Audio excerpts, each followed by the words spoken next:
Waalaikumsalam warahmatullahi wabarakatuh. Ya, saya ulangi ya. Assalamualaikum warahmatullahi wabarakatuh.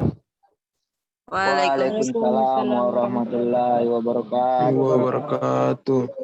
Selamat pagi, salam sejahtera buat kita semua. Pada pagi hari ini kita masuk pada materi baru. Nah, ini merupakan lanjutan dari materi pekan depan, yaitu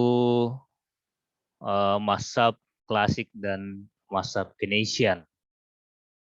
Jadi pada pagi hari ini kita akan masuk pada mazhab Keynesian. Jadi mazhab Keynesian itu adalah pelengkap dari mazhab klasik. Jadi bukan antitesa dari mazhab klasik. Kalau dikatakan antitesa dari mazhab klasik, berarti dia lawan dari mazhab klasik. Yang antitesa dari mazhab klasik adalah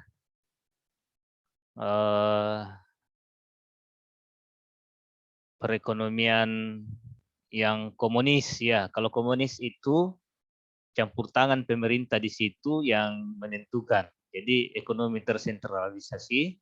Kemudian kalau di klasik ya campur tangan pemerintah dihindari. Kalau mazhab Keynesian ini justru menggabung antara keterlibatan swasta dan keterlibatan pemerintah. Ya ada materi saya sudah bagi di grup, ya tidak ada di sini ya, tentang siapa-siapa tokoh dari masa klasik, kemudian bagaimana biografi Adam Smith, mulai dari lahir sampai meninggalnya, kemudian bagaimana biografi John Maynard Keynes dari lahir sampai meninggalnya, dan apa sumbangan pemikiran mereka di bidang perekonomian. Jadi lengkap sekali di situ ya. Nah, jadi saya tidak bahas itu. Jadi kita akan bahas bagaimana teori Keynes dan New Keynesian di dalam perekonomian yang berjalan saat ini. Jadi saat ini kebijakan-kebijakan pemerintah kita ini masih mengacu kepada teori yang dikemukakan oleh Keynes. John Maynard Keynes sebagai pelopor aliran Keynesian memang diambil dari nama belakangnya, termasuk percaya bahwa perekonomian liberal yang mengandalkan pemilik modal atau kapitalis adalah merupakan pemicu kemajuan ekonomi. Namun Keynes juga percaya bahwa konsep kapitalisme memiliki beberapa kelemahan. Oleh karenanya pemerintah perlu campur tangan. Ya, jadi Keynes tidak pungkiri bahwa apa yang dikemukakan oleh kaum klasik itu tidak benar, justru dia ingin melengkapi. Keynes mengatakan bahwa tidak bisa perekonomian itu sepenuhnya diserahkan kepada swasta. Ya, pemerintah harus terlibat di dalamnya. Nah, kebalikan dari perekonomian komunis itu justru mengatakan bahwa pemerintah yang harus mengatur perekonomian. Ya, masyarakat tinggal mengikuti. Itu yang disebut dengan antitesa. Nah, kalau dari teori Keynes ini menggabung ini antara invisible hand dan visible hand, tangan yang tidak kentara dan tangan yang kentara. Tangan yang tidak kentara menurut kaum klasik itu adalah diserahkan kepada mekanisme pasar atau diserahkan kepada swasta. Nah, kalau visible hand atau tangan kentara itu adalah pemerintah terlibat di dalamnya dalam mengatur perekonomian. Jadi ini ya, tadi kita lanjut. Campur tangan pemerintah bukan hanya sebagai naik guard atau penjaga malam, melainkan ikut langsung menentukan dan mengarahkan perekonomian ke arah yang lebih baik dan benar melalui kebijakan ekonomi. Keynes dikenal sebagai pelopor teori dan kebijakan ekonomi modern. Nah, ini dasar filsafatnya Keynes atau dasar pemikirannya Keynes. Pandangan Keynes sangat berbeda dengan pandangan masa klasik. Keynes berpendapat bahwa dalam perekonomian, pihak swasta tidak sepenuhnya diberikan kekuasaan untuk mengelola perekonomian. Karena pada kondisi tertentu, sebagaimana pandangan kaum sosialis menyatakan bahwa pihak swasta selalu mementingkan dirinya sendiri, yaitu untuk mendapatkan keuntungan. Yaitu yang mendasari ya. Agar kepentingan orang banyak dapat dilindungi, maka pemerintah dapat campur tangan menangani masalah-masalah yang oleh pihak swasta tidak menarik perhatiannya. Misalnya saja dalam kondisi pengangguran yang tinggi, maka pemerintah dapat melakukan tindakan dengan cara memperbesar pengeluarannya untuk menciptakan lapangan kerja. Atau inflasi relatif tinggi, maka pemerintah dapat mengeluarkan kebijakan untuk mengatur supply barang dengan kebijakan moneternya atau dengan kebijakan fiskalnya. Jadi nanti ya setelah midtest kita akan bahas ini ya, kebijakan moneter dan kebijakan fiskal, satu pertemuan khusus. Keynes tidak percaya dengan kekuatan laissez-faire yang tidak mengoreksi dirinya sendiri untuk mencapai kondisi full employment. Ya, kemarin kita sudah bahas ini ya, di klasik laissez-faire itu adalah perekonomian liberal. Jadi tadi dijelaskan bahwa Keynes tidak percaya pihak swasta itu atau diserahkan kepada mekanisme pasar itu akan memperbaiki perekonomian. Justru yang terjadi adalah pihak pemilik modal itu yang akan seenaknya menindas kepada pihak yang tidak memiliki modal, atau pengusaha seenaknya akan menindas para pekerjanya. Nah, kita lihat saat ini ya, walaupun kita dikatakan bahwa kita menganut asas ekonomi Pancasila, tapi tidak jelas itu bagaimana ekonomi Pancasila. Ya, sebenarnya kita ini menganut ekonomi liberal, ekonomi kapitalis. Siapa yang menguasai modal, maka dialah yang menguasai perekonomian. Ya, bisa kita lihat saat ini ya, yang terlibat di dalam pemerintahan, di anggota dewan, ya mereka semua para pemilik modal. Kamu tidak bisa menjadi anggota DPR kalau tidak mampu beli suara. Jadi kamu harus kaya dulu baru bisa jadi anggota DPR. Ya sama juga dengan baik bupati, gubernur, presiden. Mereka menghabiskan dana yang besar untuk bisa memenangkan pertarungan.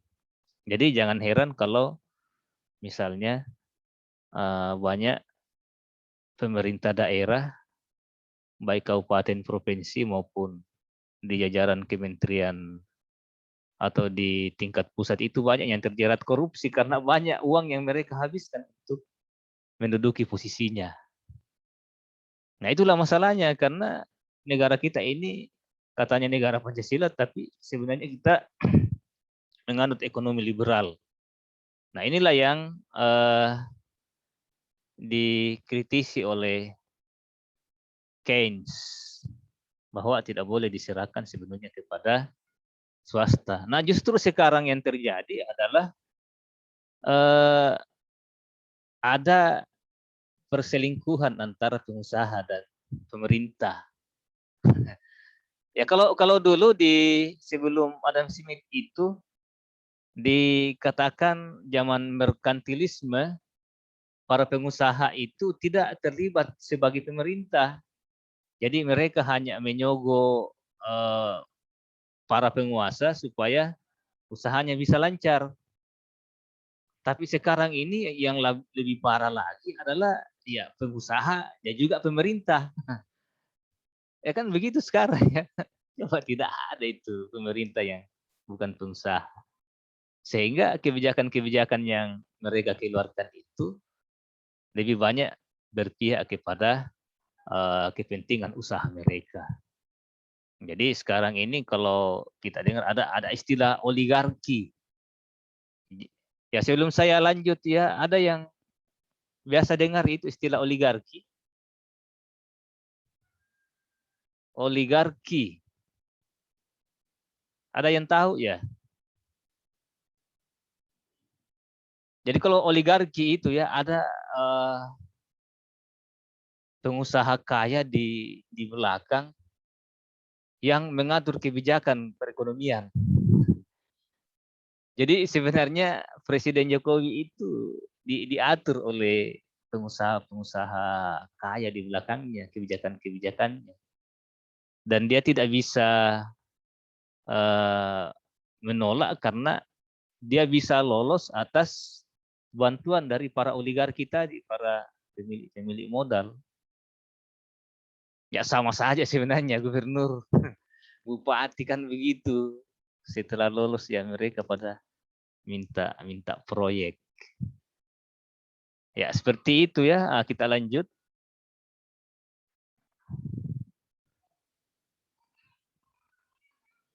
Yang mana tadi yang materinya?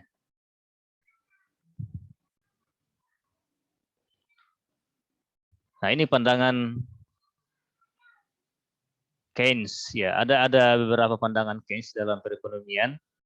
Yang pertama adalah pendapatan absolut atas tabungan dan investasi. Keynes tidak sependapat dengan kaum klasik yang beranggapan bahwa besar kecilnya tingkat tabungan juga ditentukan oleh besar kecilnya tingkat pendapatan dan kecenderungan mengkonsumsi.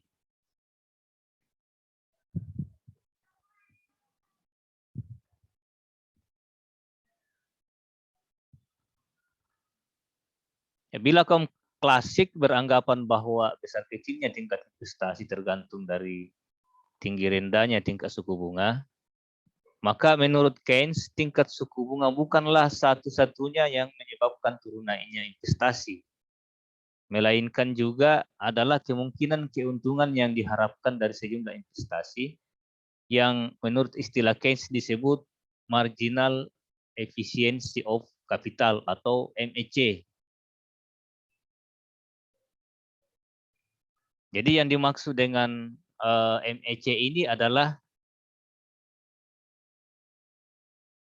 kemungkinan keuntungan yang diharapkan. Jadi kalau kaum klasik mengatakan bahwa ya orang akan menabung kalau tingkat suku bunga tinggi. Ya, ngapain berinvestasi kalau kita bisa dapat penghasilan besar dari bunga simpanan di bank, bunga deposito di bank. Ya cukup dengan makan riba saja. Ya makan bunga uang saja, Anda perlu diinvestasikan. Kemudian kaum klasik juga mengatakan bahwa masyarakat cenderung untuk tidak menabung kalau tingkat suku bunga simpanan rendah. Nah, kalau Keynes mengatakan tidak seperti itu, orang akan menabung uangnya atau menginvestasikan uangnya berdasarkan marginal efficiency of capital atau ada harapan keuntungan. Jadi ada di sini asumsinya yang dibangun oleh Keynes. Yang pertama adalah bila R lebih besar dari MEC maka investasi sebaiknya tidak dilakukan dan ini menyebabkan investasi akan turun atau semakin rendah. Jadi R maksudnya di sini adalah tingkat suku bunga dan MEC adalah harapan keuntungan. Jadi kalau harapan keuntungannya lebih kecil daripada tingkat suku bunga atau bunga simpanan lebih banyak keuntungannya daripada menginvestasikan uang atau memutar uang, ya lebih baik ditabung saja. Begitu menurut Keynes. Kemudian yang kedua sebaliknya, kalau misalnya tingkat suku bunganya lebih sedikit diperoleh daripada harapan keuntungan, ya maka lebih baik kita menginvestasikan uang. Kita bisa mendapatkan pendapatan yang lebih banyak kalau kita putar uang kita untuk berusaha. Nah, di asumsi yang ketiga adalah R sama dengan MEC.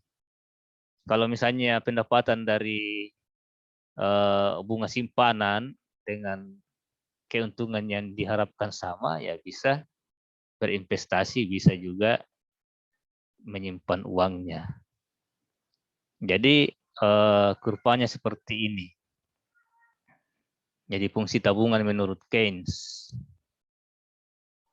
Fungsi tabungan berbanding lurus terhadap pendapatan. Ya, saya kira Anda sudah belajar di mikro ya. Nah, ini mirip dengan kurva supply. Kalau kurva demand atau permintaan berbanding terbalik. Jadi orang akan cenderung menabung kalau pendapatannya tinggi. Ya itu sudah pasti ya. Ya bagaimana bisa menabung kalau pendapatan sedikit. Nah, saya lanjut ya karena tinggal beberapa menit dan mungkin saya tidak buka sesi kedua. Kemudian fungsi investasi.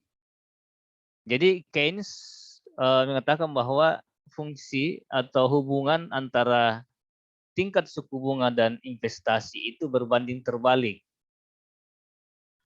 Kalau suku bunga tinggi, maka orang cenderung untuk mengurangi investasi.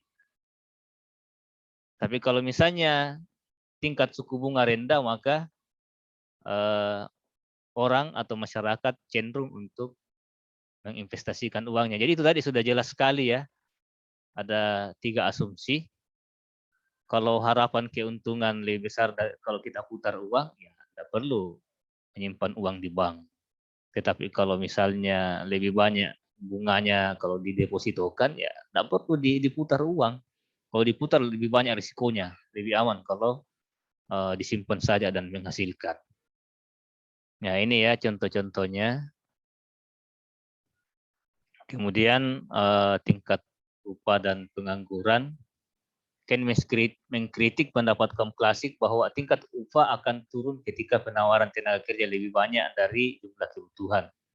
Menurut Keynes, tidaklah demikian karena semakin tinggi kesadaran kaum pekerja untuk berserikat dan kuatnya persatuan mereka membuat perusahaan tidak mudah menurunkan tingkat upah. Jadi kalau klasik kemarin kita pelajari bahwa orang akan rela bekerja walaupun digaji dengan upah yang rendah. Nah, seperti itu. Tapi Keynes mengatakan tidak bisa begitu. Para buruh itu harus bersatu membuat perserikatan sehingga para pemodal atau pengusaha itu tidak seenaknya dalam menentukan tingkat upah. Jadi orang akan mengkritik kalau misalnya upah mereka diturunkan. Ya, kita lanjut ya. Ya, saya kira Anda bisa baca ini ya. Nah, ini saja ya. Nah, ini ada yang saya mau perjelas di poin kelima. Menurut Keynes, pengejutan atau staggering terhadap upah dan harga. Nah, pengejutan bertujuan untuk menurunkan koordinasi terhadap upah dan harga. Ya, mengapa dikejutkan? Agar setiap upah dan harga dapat melakukan penyesuaian secara berangsur-angsur. Nah, contoh misalnya perusahaan penerbangan. Ada perusahaan baru menerapkan harga tiket yang relatif murah. Ini adalah kejutan bagi perusahaan lama. Akan tetapi karena terlanjur terkejut, perusahaan lama tidak mau menyesuaikan harga, akibatnya mereka harus menanggung risiko bangkrut. Ada perusahaan lama yang menyesuaikan harga akhirnya tetap eksis. Begitu pula perusahaan baru berangsur-angsur menyesuaikan harga. Ya, jadi begitu. Kalau misalnya Anda pengusaha baru ya, begitu modelnya ya. Kalau ada pemain baru, misalnya Anda buka usaha baru di Mamuju, bagaimana supaya pelanggan bisa kenal usaha Anda lakukan pengejutan harga, banting harga dulu supaya para pembeli datang semua di toko Anda. Nah, setelah itu, setelah dikenal, ya Anda mulai penyesuaian, naikkan sedikit-sedikit. Jadi pengusaha lama yang tidak mau sesuaikan harga dia bisa bangkrut karena kehilangan pelanggan, kehilangan konsumen. Nah, bagi perusahaan yang menyesuaikan itulah nanti yang akan bertahan karena pada akhirnya akan terjadi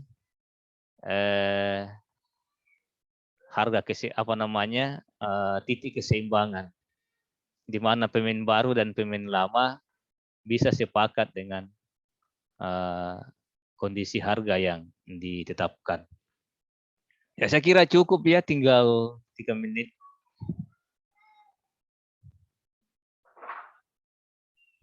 Jadi Anda bisa baca sendiri di slide yang saya sudah bagi. Kemudian kalau mau tahu lebih banyak tentang pendapat Keynes, di grup saya sudah bagi tentang John Maynard Keynes. Di situ secara gamblang dijelaskan bagaimana biografi Keynes dan apa sumbangannya di dalam perekonomian dunia. Jadi perlu Anda ketahui bahwa ide pembentukan Bank Dunia itu adalah Keynes. Ide pembentukan IMF juga itu dari Keynes. Jadi ada beberapa ide yang dikemukakan oleh Keynes dan sampai saat ini masih berjalan seperti Bank Dunia dan IMF. Kemudian teori-teori yang dikemukakan Keynes itu masih banyak diadopsi oleh Menteri Keuangan kita di dalam mengatur perekonomian, di dalam mengambil kebijakan. Ya, seperti itu. Ya, tinggal 2 menit. Ada pertanyaan?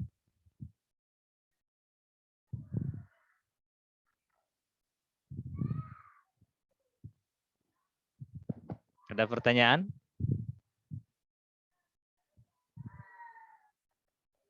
Ya, kalau tidak ada pertanyaan,